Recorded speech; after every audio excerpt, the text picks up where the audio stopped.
Karl Marx soñó con un futuro sin clases, sin propiedad y sin desigualdad.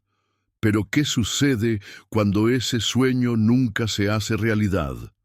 ¿Y si la lucha de clases, en lugar de ser una solución, es en realidad una pesadilla de la que nunca despertamos? Marx nos prometió una sociedad en la que los trabajadores serían los dueños de los medios de producción y la riqueza se distribuiría equitativamente entre todos. Un mundo sin burguesía ni proletariado, donde la propiedad privada desaparecería y la igualdad sería la norma. Pero a lo largo de la historia hemos visto cómo este sueño no solo se ha desmoronado, sino que ha dejado una estela de desigualdad, represión y caos en su camino.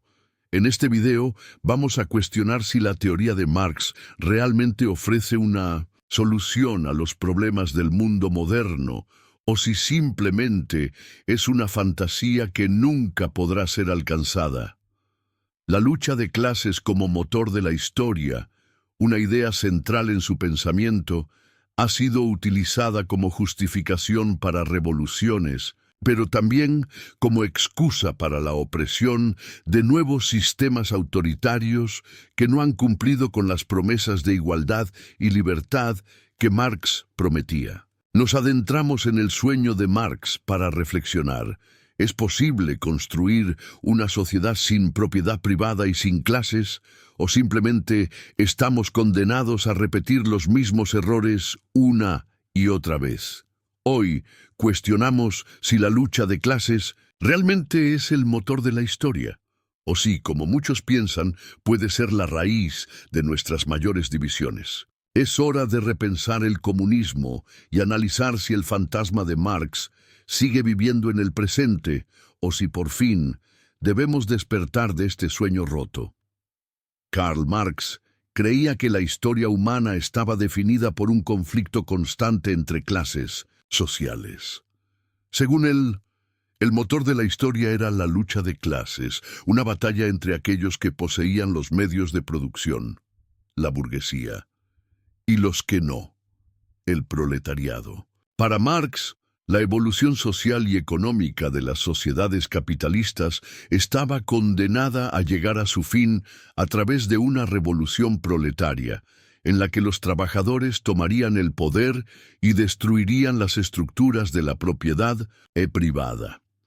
El corazón de la teoría de Marx radica en la idea de que la propiedad privada es la raíz de todas las desigualdades.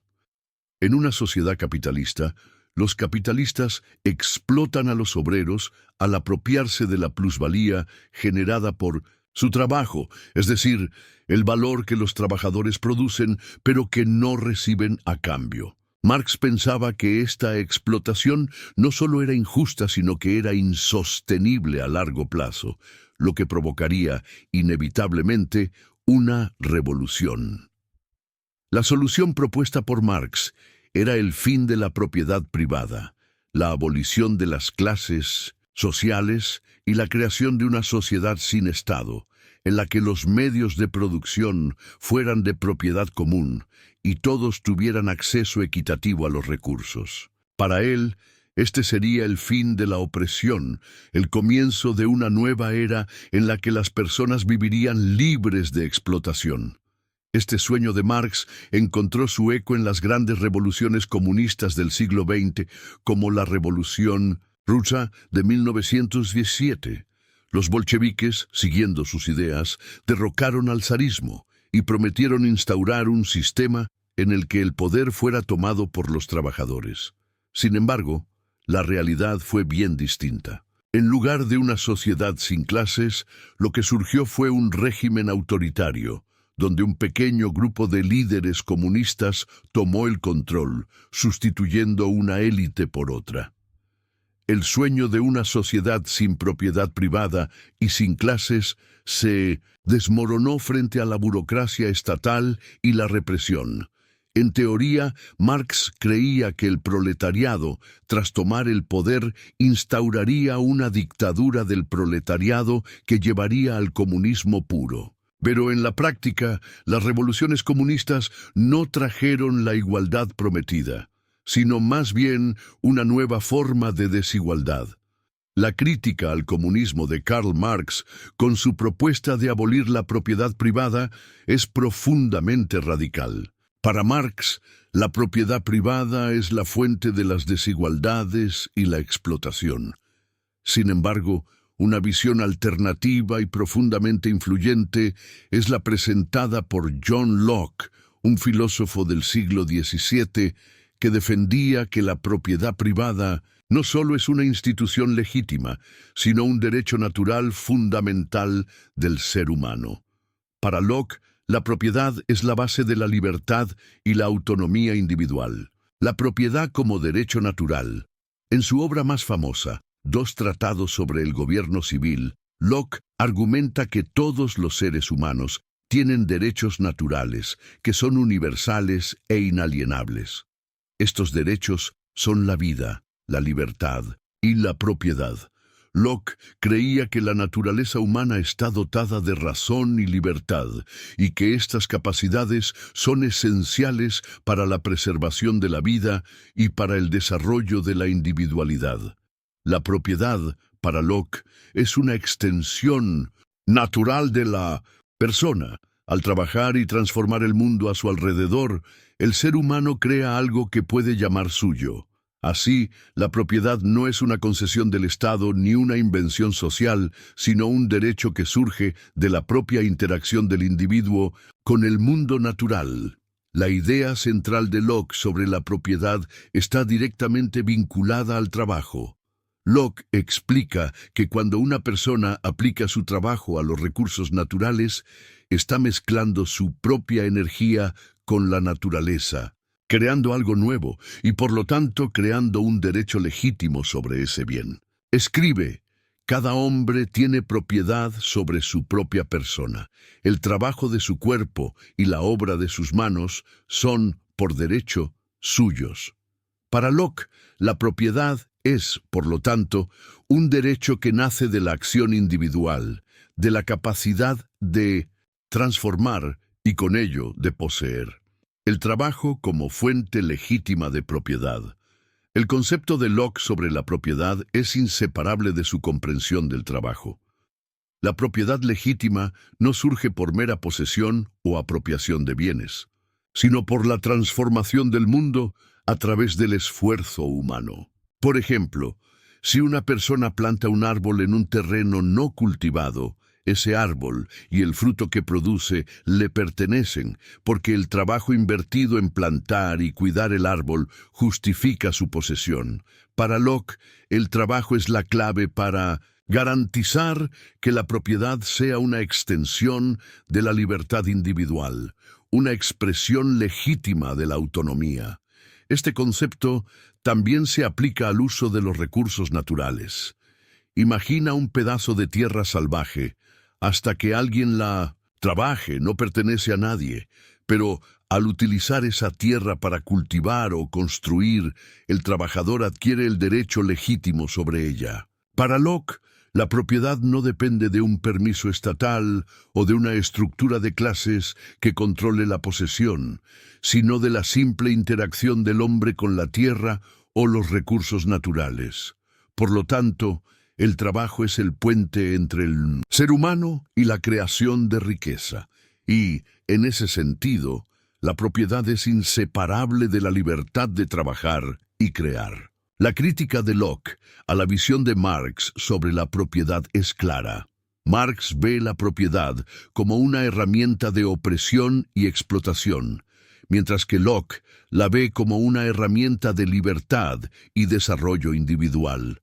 Para Locke, si una persona es libre para trabajar y adquirir bienes a través de su esfuerzo, está de hecho más cerca de realizar su libertad.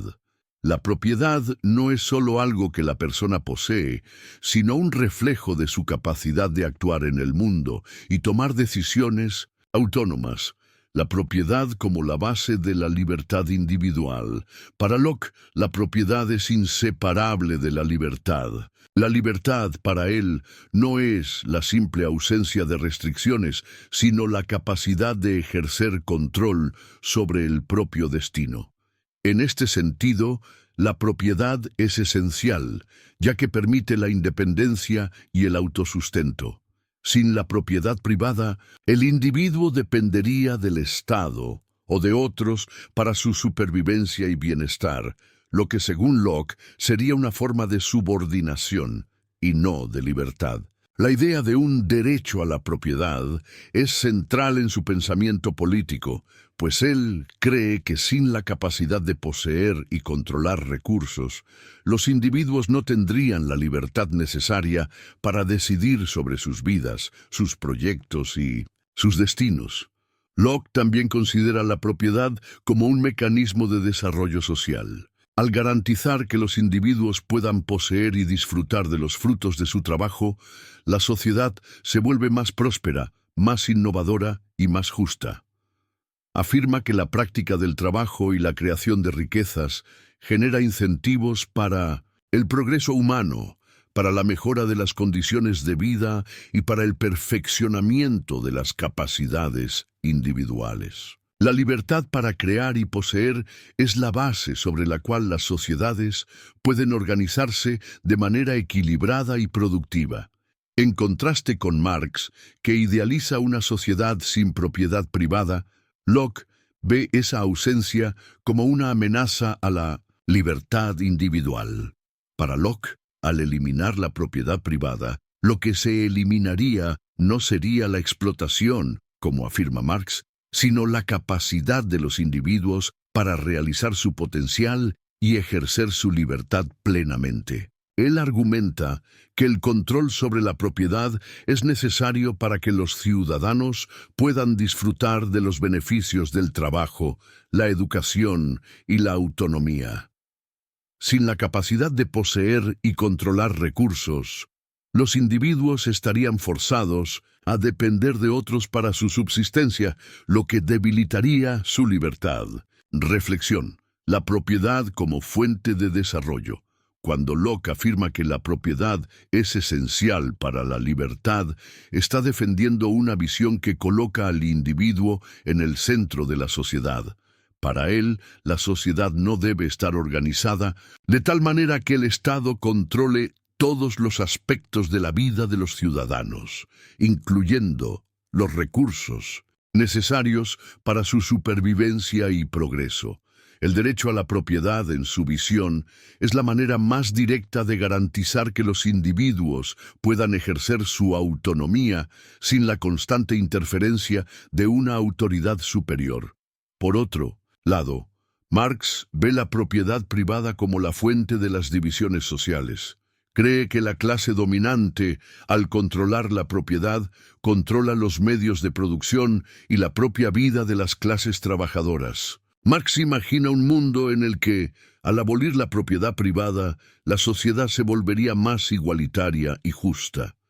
Sin embargo, Locke nos muestra que, sin la propiedad privada, la libertad individual se vería comprometida, y en la búsqueda de la igualdad, se podría sacrificar la autonomía y el desarrollo personal. Al final, mientras Marx ve la propiedad privada como el principal motor de la opresión, Locke la ve como la base de la libertad y la dignidad humana.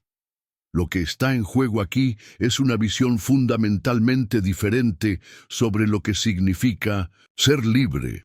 Para Marx, la libertad se alcanzaría mediante la eliminación de las desigualdades de clase, mientras que para Locke, la libertad está en poder poseer y controlar los frutos de su propio trabajo, sin la interferencia de un Estado opresivo. La teoría marxista, con su promesa de una sociedad sin clases, sin propiedad privada y sin desigualdad, ha sido una de las más influyentes en la historia de la política moderna. Sin embargo, cuando observamos la implementación de estas ideas, en la práctica, podemos identificar serias fallas que socavan la viabilidad de un sistema comunista tal como lo concebía Karl Marx. En este segmento vamos a analizar cómo el comunismo, a pesar de sus buenas intenciones, no logró cumplir sus promesas y, en cambio, dio lugar a nuevas formas de desigualdad, opresión y control. Las fallas del comunismo en la práctica. El caso de la Unión Soviética es uno de los ejemplos más estudiados de la implementación de las ideas de Marx. Bajo el liderazgo de figuras como Lenin y Stalin, el comunismo en la URSS pasó de una revolución que prometía una sociedad más justa a un régimen totalitario que sofocó las libertades individuales y estableció una nueva clase dominante, la élite del Partido Comunista. Si bien la promesa era que el proletariado tomaría el control, lo que realmente ocurrió fue que una burocracia estatal se adueñó del poder. Los obreros y campesinos, lejos de vivir en una sociedad igualitaria, vieron cómo las nuevas élites del partido disfrutaban de privilegios y bienes que estaban muy lejos del ideal de la sociedad sin clases. En Cuba, el sueño de una revolución socialista liderada por Fidel Castro también prometió la igualdad y la eliminación de las clases sociales. Sin embargo, al igual que en la URSS, la concentración del poder en manos de un pequeño grupo resultó en una falta de libertades civiles y en una economía que dependía del control estatal total. A pesar de que se lograron avances en áreas como la educación y la salud, las promesas de prosperidad económica para todos no se materializaron. Las personas seguían viviendo con un nivel de vida bajo, mientras que la cúpula del poder mantenía un control absoluto. En China, el régimen comunista también implementó una serie de reformas bajo Mao Zedong, con la famosa promesa de la igualdad para todos. Sin embargo, lo que ocurrió en la práctica fue una de las tragedias más grandes de la historia moderna, la revolución cultural, que resultó en millones de muertos y la persecución de millones de personas por ser consideradas enemigos del pueblo. Al igual que en los casos anteriores, la concentración del poder en el Partido Comunista y la eliminación de la propiedad privada dieron lugar a una nueva élite, esta vez compuesta por altos funcionarios del partido que disfrutaban de privilegios y riquezas, mientras que la mayoría del pueblo chino vivía en la pobreza. La lucha de clases como motor de la historia. La premisa fundamental de Marx era que la historia humana es una lucha de clases, un conflicto entre los opresores y los oprimidos. Según Marx, este conflicto inevitablemente conduciría a la desaparición de las clases sociales y a la instauración de una sociedad comunista. Sin embargo, la realidad histórica muestra que las divisiones sociales son mucho más complejas que una simple lucha económica. Primero, hay que preguntarse si la lucha de clases es realmente el motor de la historia. Si bien las divisiones económicas son importantes en muchas sociedades, las divisiones basadas en la religión, la cultura, la etnia o los valores sociales también juegan un papel fundamental en la configuración de las dinámicas de poder. Por ejemplo, en muchas partes del mundo, los conflictos no son únicamente de clase, sino también étnicos o religiosos, como lo hemos visto en diversas guerras civiles o en la historia de los conflictos interreligiosos. La lucha por el poder y la influencia no se limita al ámbito económico, y los intereses y tensiones que surgen de la identidad cultural o religiosa a menudo se entrelazan con las luchas por el control económico. Además, Marx subestima la capacidad de las personas para organizarse de manera no solo económica, sino también social y política, en torno a intereses más complejos y multifacéticos. Las luchas por derechos humanos, libertades individuales y la preservación de tradiciones y valores son fuerzas poderosas que no pueden ser reducidas simplemente a la lucha de clases. La historia está llena de ejemplos de movimientos que han luchado por cuestiones de justicia social, que no necesariamente han surgido del conflicto entre una clase alta y una clase baja, sino de la defensa de identidades particulares. La viabilidad del fin de la propiedad privada en la sociedad moderna. Una de las promesas centrales del marxismo es la abolición de la propiedad privada, argumentando que esta es la fuente de la explotación y las desigualdades. Marx veía el sistema capitalista como un medio en el que los capitalistas se enriquecían a expensas de los trabajadores. Sin embargo, la pregunta que surge ¿es realmente posible eliminar la propiedad privada sin crear nuevas formas de opresión o falta de incentivos? Si analizamos las economías comunistas del siglo XX, como las de la Unión Soviética, Cuba y China, vemos que el fin de la propiedad privada no resolvió los problemas fundamentales. De hecho, en muchos casos, la falta de propiedad privada resultó en una disminución de la innovación, la productividad y el bienestar general. Al eliminar los incentivos personales para crear y mejorar, los regímenes comunistas a menudo crearon sistemas económicos ineficaces y estancados.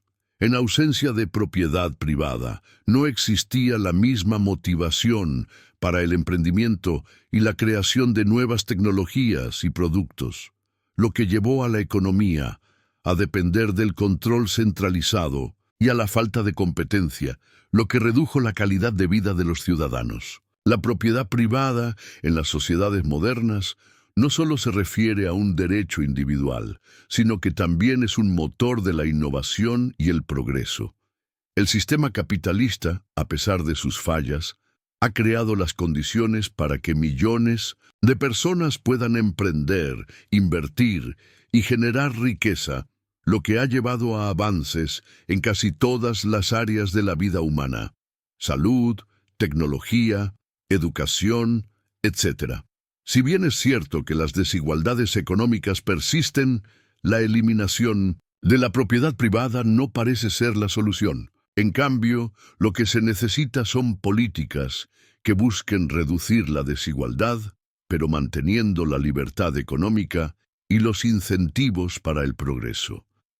¿Realmente viviríamos en una sociedad igualitaria?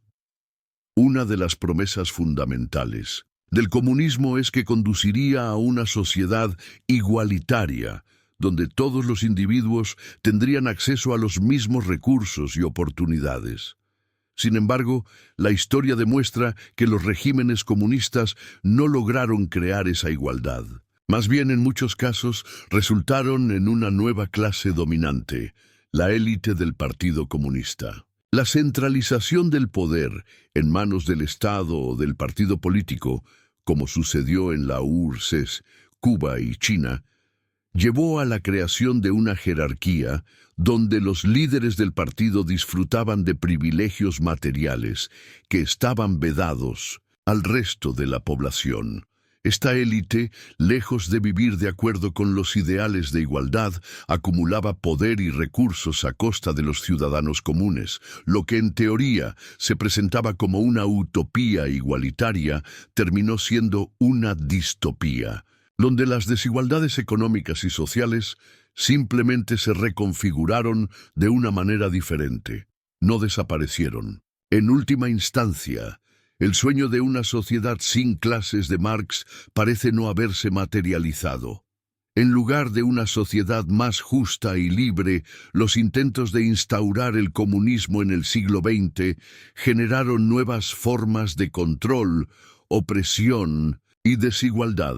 La promesa de una sociedad sin propiedad privada y sin clases se desvaneció frente a las realidades del poder político y económico, demostrando que los ideales marxistas, aunque admirables en teoría, no se ajustan a las complejidades del comportamiento humano y las dinámicas sociales. Para concluir, surge una pregunta provocativa.